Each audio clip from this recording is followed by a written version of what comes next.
सुविचार। सबकी नकल की जा सकती है, लेकिन चरित्र, संस्कार और ज्ञान की बिल्कुल नहीं की जा सकती।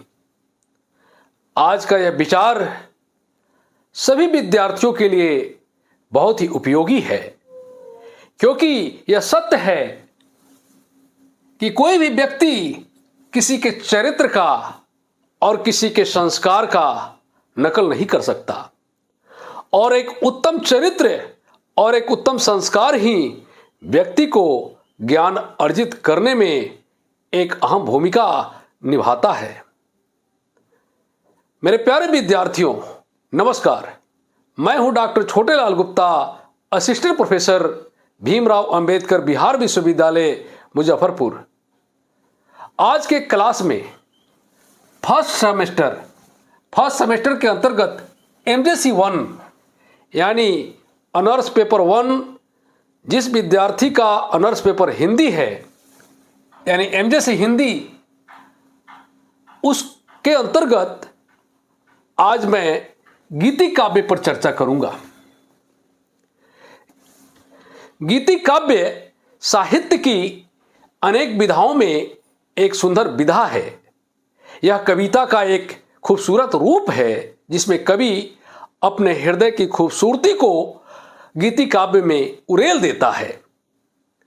गीति काव्य के साथ साथ गीति काव्य की परिभाषा क्या है, गीति काव्य की विशेषता क्या है, एवं गीति काव्य के प्रकार क्या है और उसके महत्व क्या है, इन सब पर मैं बारी बारी से चर्चा करूंगा। जो भी विद्यार्थी इस चैनल पर नए हैं, चैनल को अवश्य सब्सक्राइब करें और अपने दोस्तों को भी शेयर करें। अब आप ध्यान से सुनें। गीति काव्य भूमिका।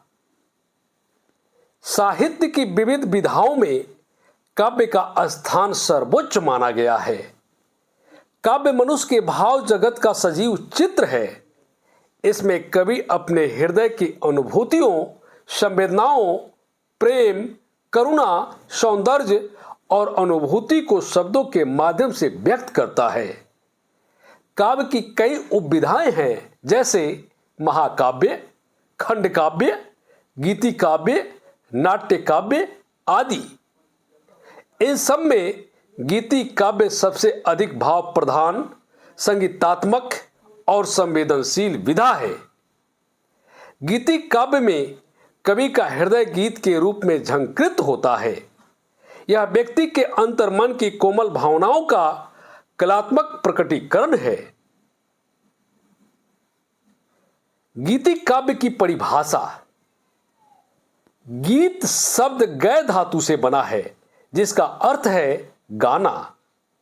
इस प्रकार गीति काव्य का मूल तत्व है गायन योग्यता, अर्थात जो काव्य गाया जा सके, जिसमें संगीत की लय और ताल विद्यमान हो, वही गीति काव्य कहलाता है। आचार्य विश्वनाथ के अनुसार काव्यम रसात्मकम काव्यम, अर्थात जहां रस की प्रधानता हो वही काव्य है, और गीति काव्य में रस की अभिव्यक्ति चरम पर होती है। डॉक्टर हजारी प्रसाद द्विवेदी के शब्दों में गीत वह रचना है जिसमें हृदय की अनुवर्चनीय भावनाएं सहज और सजीव रूप में प्रकट दिखती है। अर्थात गीति काव्य वह काव्य है जिसमें कवि अपने हृदय के गूढ़ भावों को लय, ताल और संगीत के सहारे अभिव्यक्त करता है। गीति काव्य की विशेषताएं। गीति काव्य की निम्नलिखित विशेषताएं हैं। पहला, भाव प्रधानता। गीति काव्य में कथा या घटना नहीं बल्कि भावना प्रधान होती है। कवि का उद्देश्य किसी कथा को कहना नहीं बल्कि हृदय की अनुभूति को प्रकट करना होता है। दूसरा, संगीतात्मकता। गीतिक काव्य में लय, ताल, छंद और स्वर की संगति अनिवार्य होती है। यही कारण है कि गीति काव्य को गाया जा सकता है। तीसरा, संवेदना और अनुभूति। गीति काव्य में कवि के हृदय की कोमलतम भावनाएं होती है, जैसे प्रेम, करुणा, विरह, सौंदर्यबोध, भक्ति आदि। कवि अपने भीतर की अनुभूति को इसमें अभिव्यक्ति देता है। चौथा, संक्षिप्तता और गहनता। गीति काव्य प्रायः लघु होता है, लेकिन उसमें भावों की गहराई होती है। कुछ शब्दों में ही कवि गहरी अनुभूति व्यक्त कर देता है। पांचवा, रस और अलंकार की प्रधानता।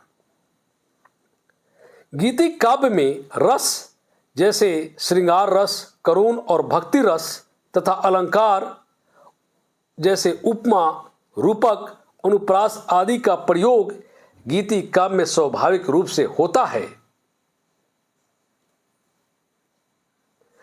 छठा, वैयक्तिकता। गीति काव्य में कवि की अभिव्यक्ति होती है, यानी आत्माभिव्यक्ति होती है। कवि स्वयं अपनी अनुभूति को केंद्र बनाता है, इसलिए यह अत्यंत व्यक्तिगत काव्य विधा है। कल्पनाशीलता। गीति काव्य कवि की कल्पना शक्ति का परिचायक होता है। वह वास्तविक अनुभवों को कल्पना और प्रतीकों के माध्यम से व्यक्त करता है। गीति काव्य का उद्भव और विकास। गीति काव्य का प्रारंभ मानव सभ्यता के आरंभिक काल से माना जाता है। जब मनुष्य ने अपने हृदय की भावनाओं को स्वर और लय में व्यक्त किया, तभी गीत की उत्पत्ति हुई। वैदिक काल में स्वंतसर सूक्त, ऋग्वेद के अनेक मंत्रों में गीतात्मकता के दर्शन होते हैं। सामवेद तो पूर्णतः संगीत प्रधान ग्रंथ है। यह गीति काव्य का मूल रूप है। संस्कृत साहित्य में जयदेव का गीत गोविंद गीति काव्य की उत्कृष्ट रचना मानी गई है, जिसमें राधा और कृष्ण के प्रेम का अत्यंत मधुर और रसपूर्ण चित्रण है। हिंदी साहित्य में गीति काव्य की परंपरा अपभ्रंश और प्रारंभिक हिंदी से मिलती है। हिंदी के भक्ति काल में गीति काव्य ने अपना सर्वोच्च शिखर प्राप्त किया। कबीर, सूरदास, मीरा, रैदास, तुलसीदास आदि कवियों की रचनाएं गीति काव्य की अनुपम निधि है। सूरदास के सूर सागर में कृष्ण भक्ति की माधुर्य भावना, संगीत और लय का अद्भुत संगम है। मीरा के पद गीति काव्य के सर्वश्रेष्ठ उदाहरण है। उनके गीतों में भक्ति, विरह और समर्पण की तीव्रता दिखाई देती है। पायो जी मैंने राम रतन धन पायो, कबीर के साखी और दोहे भी गया है। यद्यपि उनमें दार्शनिक गहराई अधिक है।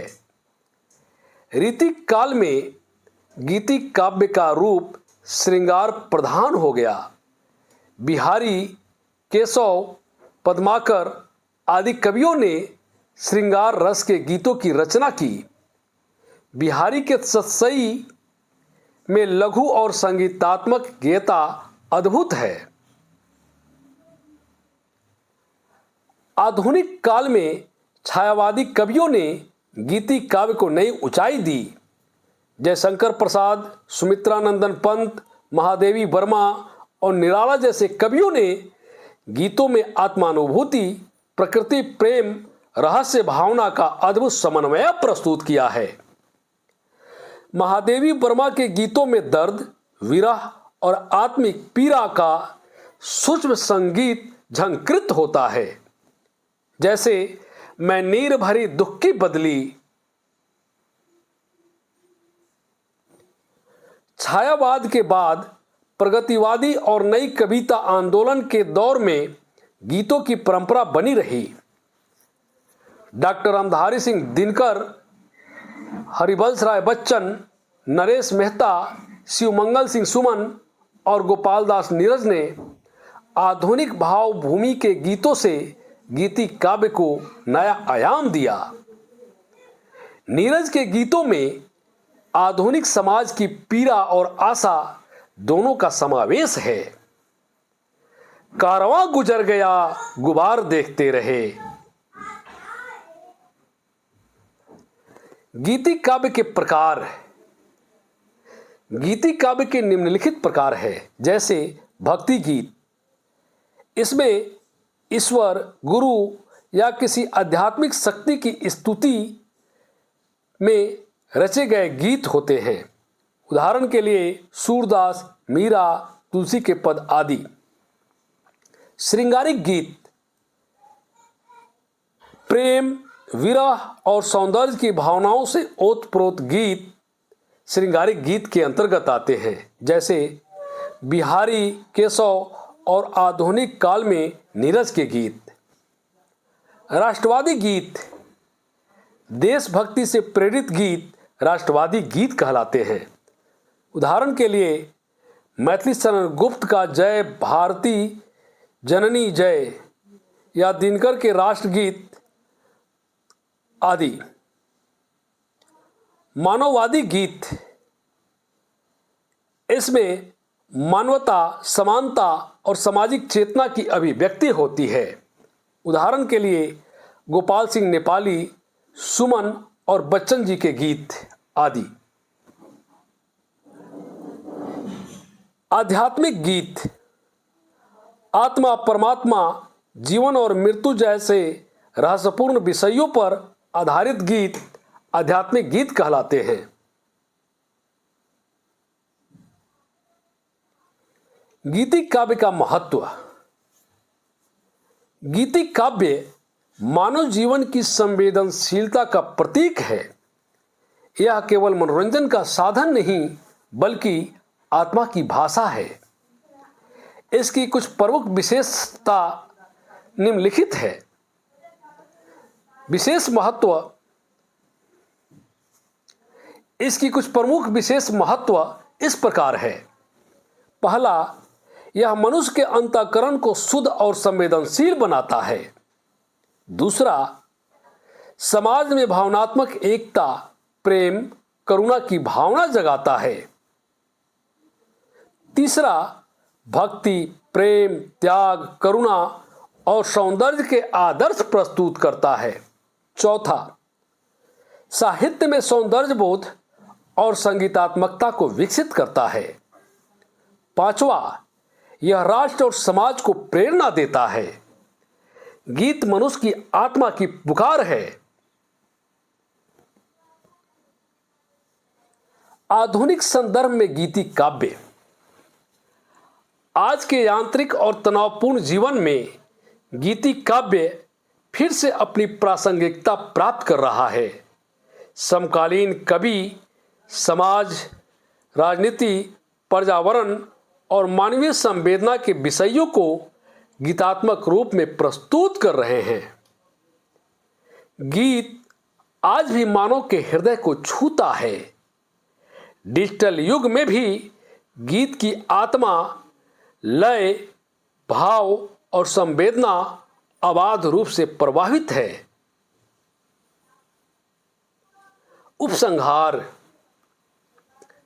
गीति काव्य साहित्य का सबसे कोमल और सुंदर रूप है। इसमें हृदय की गहराई, आत्मा की अनुभूति और संगीत की लय का अद्भुत समन्वय होता है।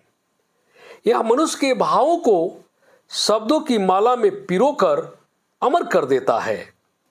भक्ति से लेकर प्रेम, करुणा से लेकर राष्ट्रभाव, सभी का मधुर संगीत गीति काव्य में गूंजता है। वस्तुतः कहा जा सकता है कि जहां शब्द संगीत बनकर हृदय को स्पर्श करे वही गीति काव्य है। अब आज के क्लास पर कुछ महत्वपूर्ण प्रश्नों को देखते हैं। यह प्रश्न परीक्षा की दृष्टि से बहुत ही महत्वपूर्ण है। पहला प्रश्न, गीति काव्य का मूल तत्व क्या है? उत्तर, संगीतात्मकता और गायन योग्यता। दूसरा प्रश्न, गीत शब्द किस धातु से बना है? उत्तर, गय धातु से, जिसका अर्थ है गाना। तीसरा प्रश्न, गीति काव्य में किसकी प्रधानता होती है? उत्तर, भाव या अनुभूति की प्रधानता। चौथा प्रश्न, गीति काव्य की प्रमुख विशेषता क्या है? उत्तर, इसमें लय, ताल, छंद का सुंदर समन्वय होता है। पांचवा प्रश्न, गीति काव्य का मुख्य उद्देश्य क्या है? उत्तर, हृदय की कोमल भावनाओं की अभिव्यक्ति करना। छठा प्रश्न, हिंदी साहित्य में गीति काव्य का स्वर्ण युग कौन सा माना जाता है? उत्तर, भक्ति काल को। सातवां प्रश्न, गीत गोविंद किस कवि की प्रसिद्ध गीति रचना है? उत्तर, जयदेव की। आठवां प्रश्न, मीराबाई के गीतों में कौन सा रस प्रमुख है? उत्तर, भक्ति रस, विशेषता माधुर्य भक्ति। नौवां प्रश्न, सूरसागर किस प्रकार का गीति काव्य है? उत्तर, कृष्ण भक्ति पर आधारित गीति काव्य है। 10वां प्रश्न, छायावादी कवियों में गीतिका की रचना के लिए कौन प्रसिद्ध है? उत्तर, जयशंकर प्रसाद। 11वां प्रश्न, मैं नीर भरी दुख की बदली पक्ति किस कवियत्री की है? उत्तर, महादेवी वर्मा की। 12वां प्रश्न, आधुनिक काल में गीतों में सामाजिक चेतना और राष्ट्रवाद और राष्ट्र भावना किस कवि ने प्रकट की? उत्तर, रामधारी सिंह दिनकर ने।